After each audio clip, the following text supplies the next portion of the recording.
This is iFIBER 1 News. Here are today's top stories. Statistically speaking, Washington's moose population is running wild. Washington's 2018 apple harvest is well underway, and current indicators project that it should be another good year for the state's #1 world-famous cash crop. The Wanapum people and Grant PUD are set to host the 2018 Archaeology Days at the Wanapum Heritage Center, October 29th through 31st.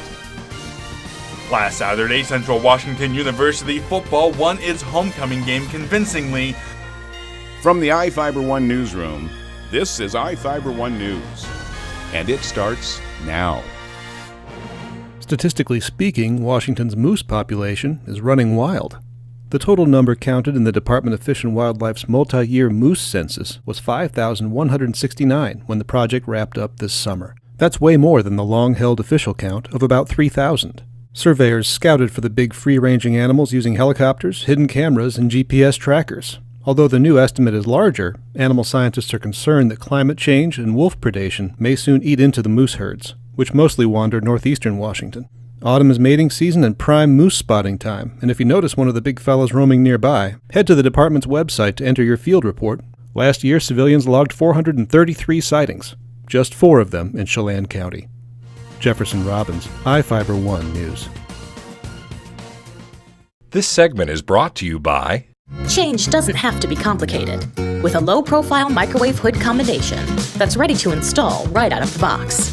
It fits in the same space as your under-cabinet hood, so you can get your microwave off the countertop and make space for the routines worth keeping.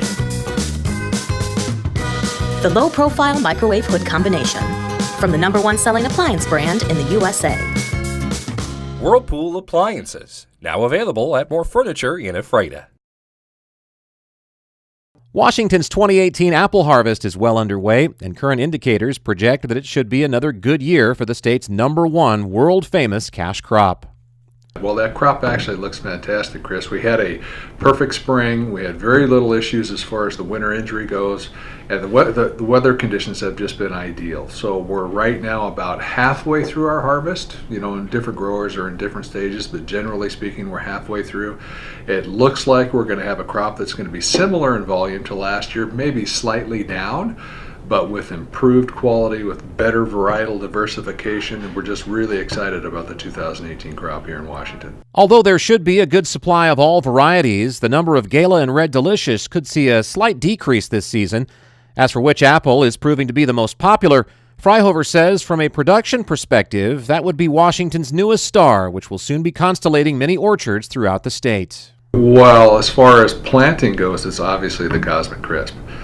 Supposedly, the information I have is there's 6.6 million trees in the ground. As of this spring in 2018, there's anticipated another 5 million trees going in next year. That equates out to 14 million boxes in 2023. Some Cosmic Crisps have already come off the tree, but if you'd like to see a few fall into your shopping cart at the local market, you'll have to wait a little bit longer. Part of the agreement is that in 2018, the volume that's there will not go on the general consumption marketplace.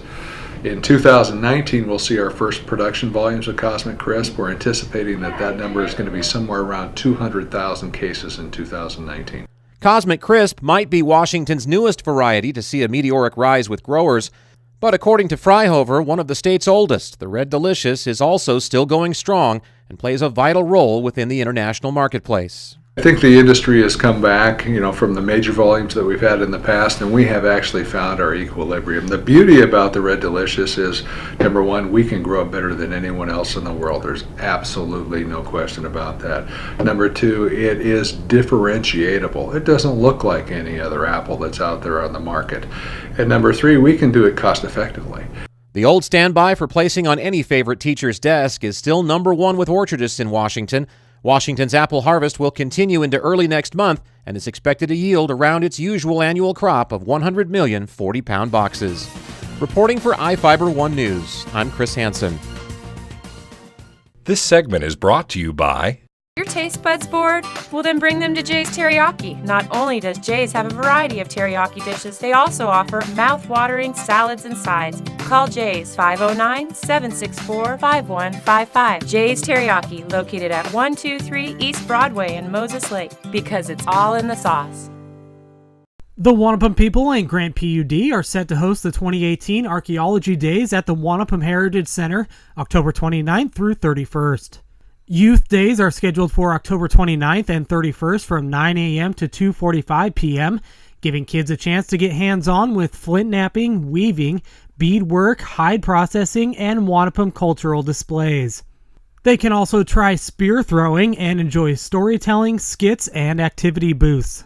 Adult Day is on October 30th from 9 a.m. to 4:15 p.m. The day features many of the same exhibitors, but also includes a series of archaeological-themed discussions with local and regional experts. The Wanapum Heritage Center is located along Highway 243 near Priest Rapids Dam. Held since 1999, Archaeology Days gives visitors a glimpse into the past and present of the Columbia Plateau and its people, history, and culture. This is Joe Utter for iFIBER 1 News. Last Saturday, Central Washington University football won its homecoming game convincingly, 48-10, over conference opponent Western Oregon. The score was 38-3 at halftime, which opened the door for younger players to get more playing time. Backup quarterback Christian Moore played the entirety of the second half.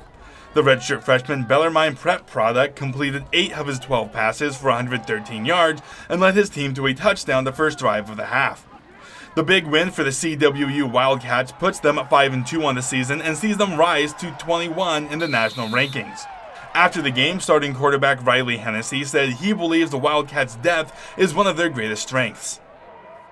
I also just think we have and have created over the course of a season is just depth, and good teams have depth, and that's what allows you to propels you into the postseason and allows you to stay healthy through October, November. No, I thought we played exceptional in the second half, especially for a lot of guys that usually aren't on the field a ton. Getting out there, getting their feet wet, and showing what they can do. The Wildcats will be at home again next week when they host Simon Fraser. I'm Adam Chikoski for iFIBER 1 Sports. This is iFIBER 1 News. For more information on these stories and other news, visit us online at iFiber1.com or check us out on Facebook.